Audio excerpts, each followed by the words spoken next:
المباراه كانت صوره معظمها في نص الملعب. قدرنا ان احنا نستحوذ على الكوره بعد الفترات، لكن ما كانش فيه جبهات هجوميه. الكلام اللي انا اتكلمت فيه في المحاضره قبل يومين على طريقه لعب النادي المصري، ان احنا نحضر نلعب جبهات باك وراف، ونقدر نتعامل مع الخصم من ورا المدافعين. عملتها الشوط الاولاني عن طريق محمد خليفه وقتها من شويه، والشوط الثاني مره واحده بضعف اللياقه البدنيه لفريق نادي المحله، لحد ما بشكر اللعيبه ان هم وصلوا للمستوى الفني والبدني لحد الدقيقه 43. بعد كده نادي المصري حدث فيها هدف، لكن طبعا ده حال كره القدم، لازم فرقه تكسب ولازم فرقه تتغلب. بقول النادي المصري برضه في نهايه الكلام مبروك 3 نقاط. فرقه غزل المحله طبعا الحمد لله بدايه احسن. بالنسبه لي حضرتك اداء المباراه عامه كنت راضي عن المباراه دي، يعني لغايه عندك طموح ان تتعادل او تكسب.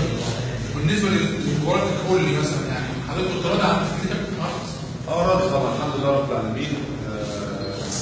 مقارنه بالمستوى فرقه نادي المحله الفتره اللي فاتت بالنهارده في شكل، في اداء جديد وشكل جديد في فرقه نادي المحله.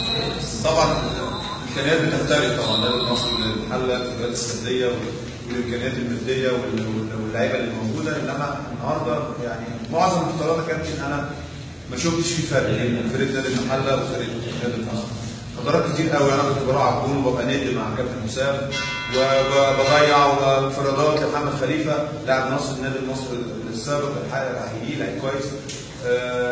تأثير في نص الملعب، ضغط على الخصم، مفيش مساحات. كل ده امبارح عامل محاضره مع اللعيبه، والنهارده قبل اللقاء حفظتهم المباراه. النادي المصري بيلعب باثنين تحت رؤوف، سواء اشرف او سعيد او كابوريا، فقدرت اقفل عن طريق كابوريا ومهاب وسعيد الشوط الاول.